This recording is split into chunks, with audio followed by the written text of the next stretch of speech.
Hello ladies and gentlemen, and welcome to a very big review. Thanks to the guys over at TF Source. Today I am taking a look at the ruddy, brilliant offering from ThreeA in the form of their Dark of the Moon Megatron. Wow. Just wow. This guy turned up on my doorstep, and the poor post lady was struggling lifting it up the stairs. It arrived in a huge Megatron stylized box filled with foam paddings galore, layer upon layer of chunky black foam, to reveal this screen accurate, gorgeous piece of artwork. Even the wife was blown away. She didn't kill me for spending money. God's honest truth, this is a phenomenal looking figure. It is stunning. As you can see, I got the additional headscarf which is included in it.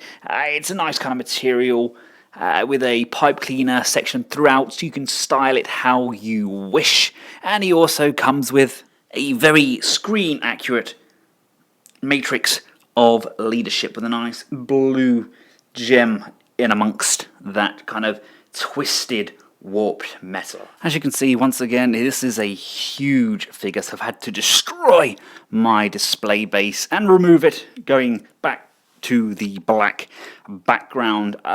He stands approximately 19 inches tall, I think, and I'm going to say it so many times in this video, he is gorgeous. He's literally a huge work of art.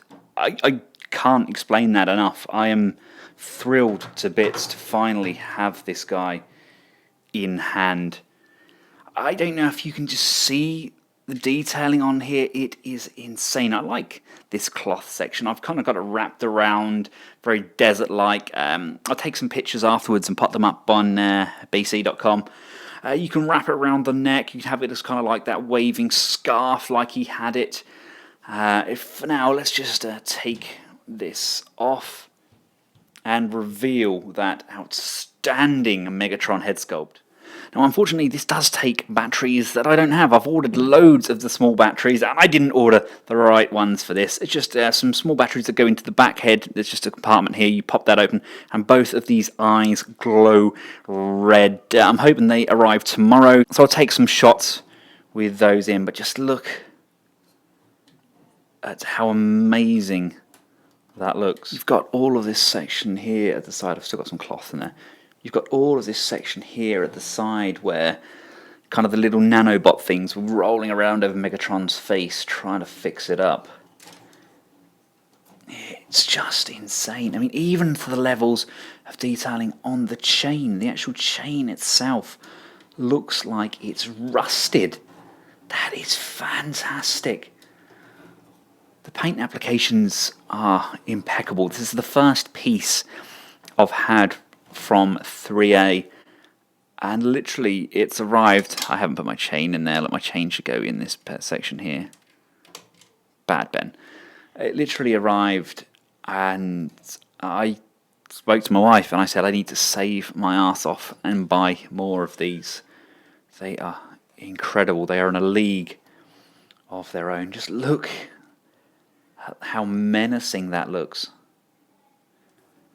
Stunning, absolutely stunning. I think these ball jointed here, they can go however you want. I've got them over the front at the moment, but I believe they're probably meant to kind of sit over the shoulder section there.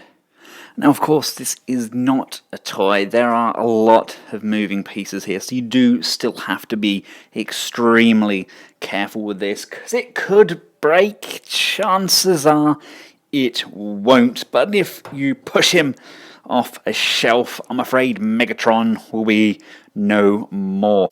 If we just take a closer look, just going down that torso, just look at that detail. It just literally carries on throughout. There isn't an inch of blandness on this figure.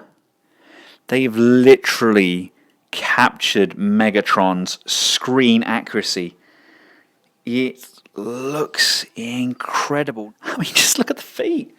Look at the tyres. They look all dirty. I believe they're rubber.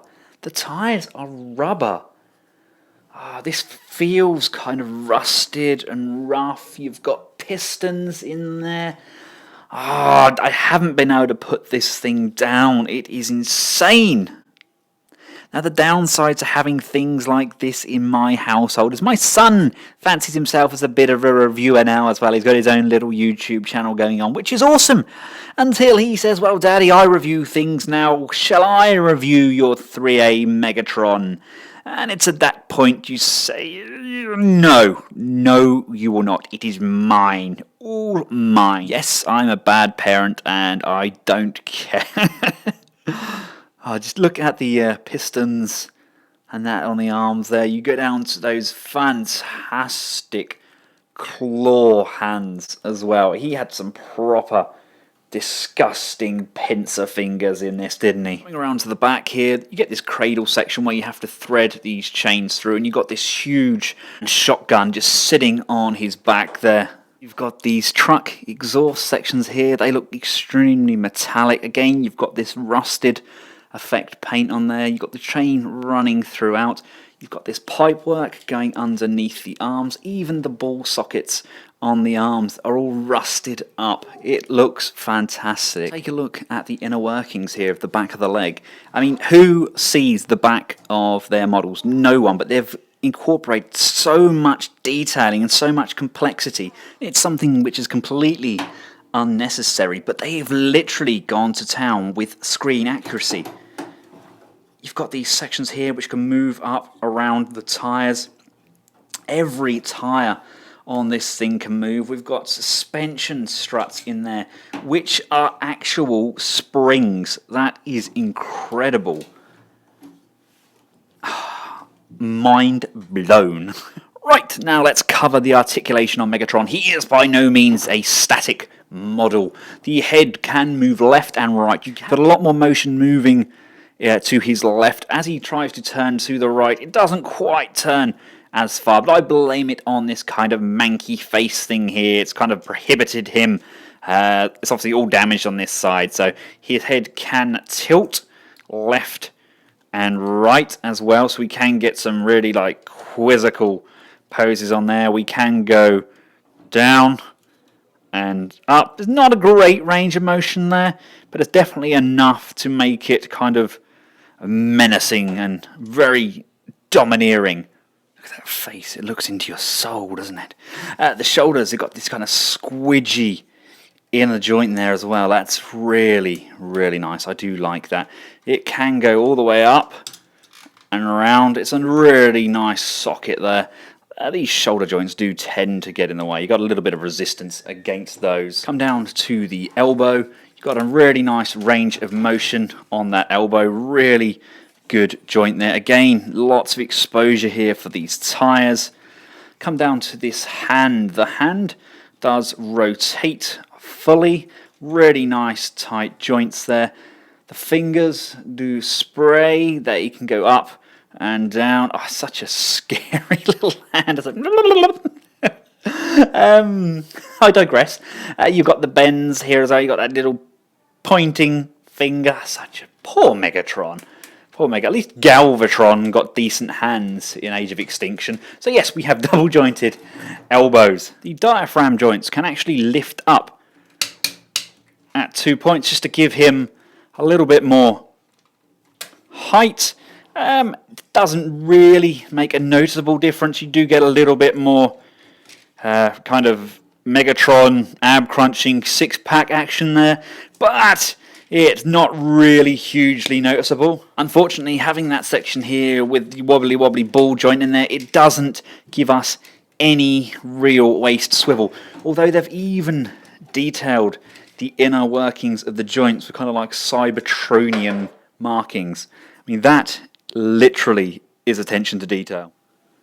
Looking at the crotch, we've got a nice working joint there. We can come forwards and backwards, go out to the side. The ratchets on this are fantastic. So much weight to these legs though. Again, just look at the inner workings of the crotch there. They've literally thought of everything with this figure. Taking a look at the knee, if we can get in there. The knee can bend this much. Again, all of this now becomes visible, and it's all hidden when we straighten that knee back up.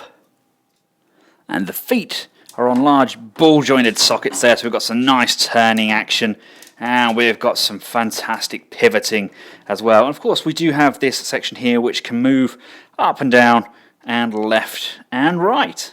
Now, as articulated as Megatron is, I would have still loved a kind of bicep rotation in there as well, so we can bring these heavily detailed arms across his body as well. Beggars cannot be choosers. That is literally me nitpicking. I mean, just look at this thing.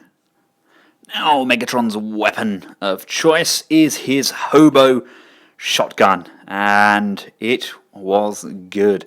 Again, they've carried on that same rusted look throughout the entire gun. I mean, there's a fair bit of weight to this thing. It's definitely heavy.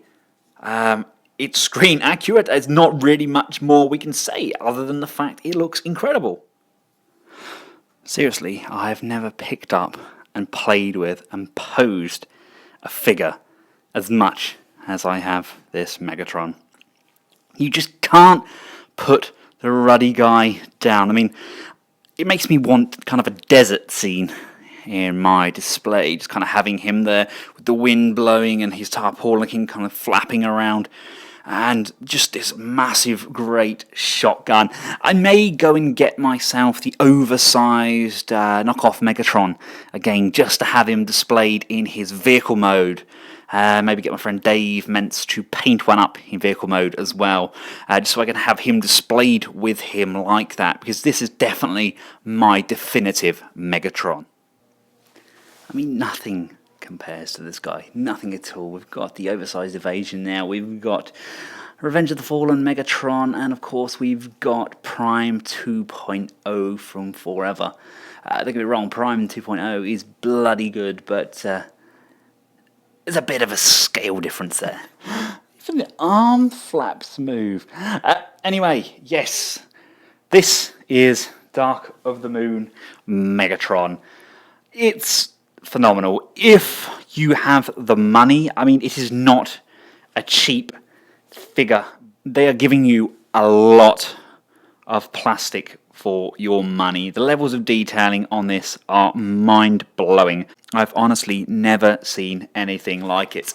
Now, I was interested in getting the Bumblebee to go with this, because Ottobotamus showed the review of that, and it did look very, very good, but he also noted that it doesn't scale perfectly with Megatron. It's good, but it's not quite right. What do you guys think? I mean, is it worth the bite? Obviously, it's a lot of money, but it looks phenomenal. And of course, they've already said they are going to be doing other figures in the line. They're going to be doing Optimus, and they're going to be doing Starscream. Megatron!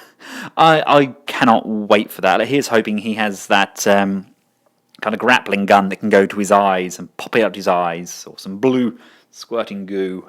I will get some batteries for this bad boy, and I will take some photos and showcase him on my webpage, because I honestly cannot wait to get pictures of this guy. This is being shot in 1080p at 60 frames per second, and I still can't capture just how bloody good this is in hand. Thanks again to the guys over at TF Source for hooking me up with this. If you like this figure and want to order one, I've encased the link below here. Just go into the description and click straight through to the TF Source page and tell them I sent you. Until next time, thank you so much for watching. If you liked what you've seen, give it a big thumbs up, share it and subscribe. From myself and Megatron, goodbye.